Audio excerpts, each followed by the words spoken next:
लेते हुए भीष्म पितामह जी के समीप जाकर धर्मात्मा युधिष्ठिर सबके हित के वचन बोले। युधिष्ठिर ने कहा कि हे भगवान, बड़े क्रोधी भीमसेन ने कुरुवंश के प्रमुख व्यक्तियों तथा अर्जुन ने अनेक राजाओं को युद्धभूमि में मार गिराया। पापी दुर्योधन के कुमंत्र से हमारे कुल का क्षय हो गया। देखिए, अब इस पृथ्वी पर बालक या वृद्ध के सिवा कोई नहीं बचा है। इस भरत वंश में केवल हम 5 भाई शेष हैं। इसी कारण यह एक छत्र राज्य भी मुझे नहीं भाता। मुझे तो अपने जीवन पर भी गलानी होती है। मुझे अपने अंगों पर भी प्रेम नहीं रहा। अपनी संतति का विच्छेद देखकर दिन प्रतिदिन मेरे हृदय में बड़ा संताप हो रहा है। भी अश्वत्थामा के अस्त्र से भस्म प्राय हो गया। अब अपने वंश में कोई पिंडदान देने वाला नहीं है। यह देखकर मुझे बड़ा दुख हो रहा है। हे पितामह, मेरे दुख का क्या कोई अंत नहीं है? मुझे बताइए कि अब मैं क्या करूं जिससे हमें चिरंजीवी संतति प्राप्ति हो सके। भीष्म पितामह जी ने कहा, सुनो हे राजन, मैं सब व्रतों में एक उत्तम व्रत कहता हूँ, जिसके करने से चिरंजीवी संतति प्राप्ति हो। उस दिन पीपल तले जाकर विष्णु भगवान की पूजा करें और 108 परिक्रमा करें। उतनी ही 108 गणना में रत्न या धातु या फलों को लेकर दे दें। हे राजन, यह व्रतराज अति शुभ फल देने वाला और विष्णु भगवान को प्रसन्न करने वाला है। इसी व्रत को आप पुत्रा से कराओ, तब उसका मृतक गर्भ जिएगा, जो तीनों लोकों में विख्यात गुणवान पुत्र होगा। पितामह के इस वचन को सुनकर युधिष्ठिर जी ने कुछ डबल अटारियों से सुराजित थी। सुंदर वेशवान, वह नगरी रूप तथा चतुराई युक्त उत्तम वेश्याओं से अलंकृत, मानो कुबेर की अलकापुरी और इंद्र की अमरावती पुरी के सामान और अग्नि देवता की तेजोवती पुरी के सामान अनेक रत्नों से भरी थी। उस पुरी में बड़ा पराक्रमी रत्नसेन नामक राजा रहता था। उस राजा के राज्य में एक देव स्वामी नामक ब्राह्मण रहता था। उस ब्राह्मण की अति सुंदरी धनवती नाम की पत्नी थी। धनवती अपने नाम के अनुसार मूर्तिमती दूसरी लक्ष्मी थी। उस पत्नी से देव स्वामी के ही सदृश बड़े गुणी 7 पुत्र और गुणवती नाम की एक कन्या हुई। उन 7 पुत्रों का विवाह हो गया और वे आनंद से अपनी अपनी पत्नियों के साथ विहार करने लगे। गुणवती कन्या अपने अनुरूप पति चाहती थी। इसी बीच एक ब्राह्मण एक दिन उसके घर में भिक्षा के लिए आया और अपने ब्रह्म तेज से मूर्तिमान अग्नि के समान तेजस्वी था। सो उस भिक्षुक ब्राह्मण ने द्वार पर आकर आशीर्वाद प्रदान किया। उसकी मधुर वाणी सुनकर देव स्वामी की 7 पुत्र वधुएं संभ्रम से अलग अलग भिक्षा लेकर आई और उन्होंने अलग अलग भिक्षा उस ब्राह्मण को दी। भिक्षा के धनवती ने अपनी कन्या गुणवती को भिक्षा देने को भेजा, तो गुणवती ने आकर प्रस्थान के लिए उदित भिक्षुक को रोककर भिक्षा दी। तो उस भिक्षुक ने गुणवती को भी आशीर्वाद देते हुए कहा कि हे सुबह, तुम धनवती हो। आशीर्वाद सुनकर गुणवती अपनी माता के पास गई और कहा, माता जी, भिक्षुक ने मुझे धनवती होने का आशीर्वाद दिया है। इस बात पर गुणवती की माता अपनी पुत्री गुणवती को साथ लेकर भिक्षुक के पास आई और गुणवती से उस भिक्षुक को फिर प्रणाम करवाया। भिक्षुक ने फिर गुणवती को वही आशीर्वाद दिया जो पहले दिया था। तब उसकी माता धनवती बड़ी चिंतित होकर बोली कि हे भगवान, हे विप्र, आप मुझ पर प्रसन्न हो और मेरे वचन को ध्यान देकर सुने और मेरे मन में विचार कर उसका उत्तर दें, क्योंकि मुझे बहुत बड़ा संदेह है कि आपने मेरी पुत्रवधुओं को सदा सौभाग्यवती रहने का वरदान दिया तथा मेरी गुणवती कन्या को आपने विकृत वरदान क्यों दिया कि हे भद्रे, तू सदा धर्मवती हो। यही बार बार बार आपने दिया है, परंतु इसने आपने सदा सौभाग्यवती होने का वरदान दिया। हे विप्र, इसका कारण आप मुझे बताइए, इसमें बड़ा मुझे संदेह हो रहा है। तब भिक्षुक ने कहा, हे धनवती, तुम धन्य हो, तुम जगत में विख्यात चरित्रवती हो। देखो, गुणवती को मैंने जो आशीर्वाद दिया है तो उसके योग्य है, क्योंकि तेरी गुणवती को सप्तपदी पढ़ते समय ही वैधव्य प्राप्त होगा। इससे इसको सदा धर्माचरण करना पड़ेगा। इसी से मैंने इसे यही वर दिया कि तू सदा धर्मवती होगी। यह कथा सुनकर धर्मवती को बड़ी चिंता हुई।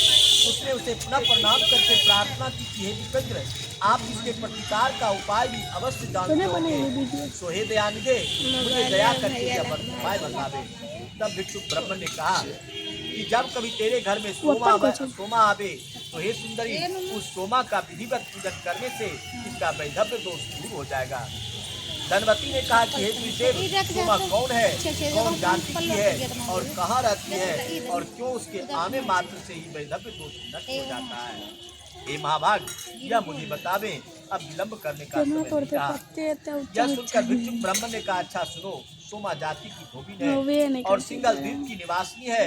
वह यदि तेरे घर में आएगी तो वैधव्य दोष भंग हो जाएगा। इतना कहकर वह भिक्षुक ब्राह्मण भिक्षा के लिए अन्यत्र किसी घर को गया।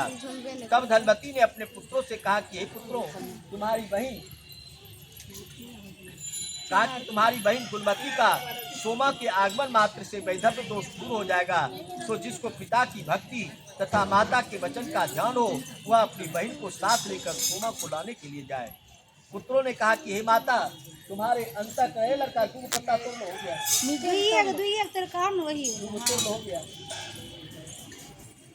तुम्हारी बहन गुणवती का सोमा के आगमन मात्र से वैधव्य दोष दूर हो जाएगा।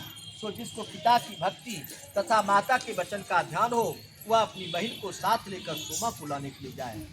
पुत्रों ने कहा कि हे माता, तुम्हारे अंतःकरण का भाव हमने जान लिया है। तुम्हारा हृदय पुत्री के स्नेह बस व्याकुल है। यही कारण है कि तुम पुत्रों को सोमा को लाने के लिए दुर्गम स्थान में देख रही हो, क्योंकि उस मार्ग में 100 योजन विस्तृत दुर्लभ दुस्तर समुद्र आ पड़ता है। उसे पार करके जाना आना साधारण काम नहीं है। हम वहाँ जाने में सर्वथा असमर्थ हैं। देव स्वामी ने कहा कि मैं 7 पुत्रों का पिता होकर पिता हूँ। अच्छा, कोई मत जाओ, मैं स्वयं सिंगल द्वीप जाऊँगा और पुत्री का वैधव्य नाश करने वाली सोमा को जैसे बनेगा लाऊंगा। कुपित पिता देव स्वामी के वचन को सुनकर उसी समय शिव स्वामी नाम के सबसे छोटे पुत्र ने कहा, पिताजी आप इस तरह कुपित न हो और ऐसा वचन मत कहें। भला मेरे रहते सिंगल द्वीप जाने को दूसरा कौन समर्थ हो सकता है। सो आप क्रोध को त्याग दें, मैं ही गुणवती बहन को साथ लेकर सिंगल द्वीप को जाऊंगा। ऐसा कहकर शिव स्वामी उठा और पिता को प्रणाम करके अपनी बहन गुणवती को साथ लेकर सिंगल द्वीप को चल पड़ा। बहुत दिनों में जाकर समुद्र के तीर पर पहुंचा। समुद्र को पार करने के लिए शिव स्वामी ने बहुत प्रयास किया।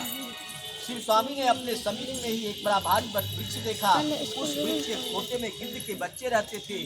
उसी के नीचे बैठकर शिव स्वामी और गुणवती ने वह दिन बिता दिया।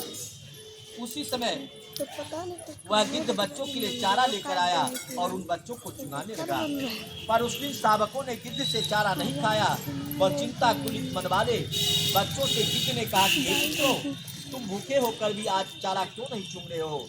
मैं तुम्हारे लायक कोमल और ताजा मांस लाया हूँ, फिर भी तुम क्यों नहीं खाते हो। तब बच्चों ने कहा, सुनिए पिताजी, आज वृक्ष के नीचे 2 मनुष्य बैठे हैं, उनके खाए बिना हम भला कैसे भोजन कर लें। बच्चों के वचन सुनकर गिद्ध का हृदय भर आया और उन दोनों के पास आकर उसने कहा कि हे तुम्हारा काम हो गया, मैं तुम्हारा काम करूँगा। जो काम हो सो कहो और कुछ भोजन करो।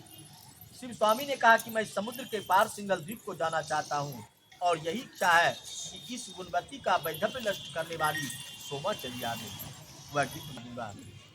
तब रात्रि के बीतने और सूर्य के उदय होने पर उस बेईमान गिद्धराज ने शिव स्वामी तथा गुणवती को समुद्र के पार ले जाकर पहुंचा दिया। वे दोनों तथा पुत्रों को बुलाकर पूछा कि यहाँ आंगन में बुहारी कौन ले जाया करता है, कौन लीप जाया करता है, यह मुझको बतलाओ। तब वे बोले कि हमने न तो कभी बुहारी लगाई है और न लीपा ही है। यह सुनकर सोमा को बड़ा आश्चर्य हुआ। इस बात की बहुत कुछ तलाश की, तब में गोबर से लीपते हुए देखा। तब सोमा ने उनसे पूछा कि तुम कौन हो। उन्होंने उत्तर दिया कि हम दोनों ब्राह्मण। तुम दोनों ब्राह्मण होकर भी मेरे घर में झाड़ू लगाते और लीपते हो। हाँ जी, क्योंकि मैं तो जाति की धोबी हूँ और आप ब्राह्मण हैं। आप कार्य तुम क्यों करते हो। शिव स्वामी ने कहा, यह मेरी गुणवती नाम की सुमध्यमा बहन है। इसके भामर पड़ते ही वैधव्य होना लिखा है, तो तुम्हारे समीप होने से इसका वैधव्य नष्ट हो जाएगा। अतः मैं आप अपनी भगनी गुणवती को लेकर तुम्हारी सेवकाई करने को यहाँ आया हूँ। सोमा ने कहा, बस अब तुम आज से इस काम को मत करो। मैं तुम्हारी आज्ञा से जहाँ तुम कहोगे वहाँ चलूंगी, तुम्हारी आज्ञा का पालन करूंगी। ऐसा कहकर घर में जाकर सती सोमा ने अपनी पतों से कहा कि मैं यहाँ से इनके साथ जा रही हूँ। आज से यदि कोई प्राणी मेरे राज्य में मरे तो तुम उसकी रक्षा करना। जब तक मैं न आ जाऊँ तब तक किसी के कहने से अग्नि। उसके पुत्र मधुओं ने अपनी सास की बात को अंगीकार किया और सोमा वहां से चलकर महासागर के पास आई और उसने क्षण भर में समुद्र के पार पहुंचा दिया। तदंतर वह स्वयं आकाश मार्ग से उड़कर क्षण में समुद्र को पार कर गई। तब वे तीनों एक निवेश से कांचीपुरी में आ पहुंचे। तब धनवंतरी ने सोमा को आई हुई देखकर प्रसन्न मन से पूजा की। इस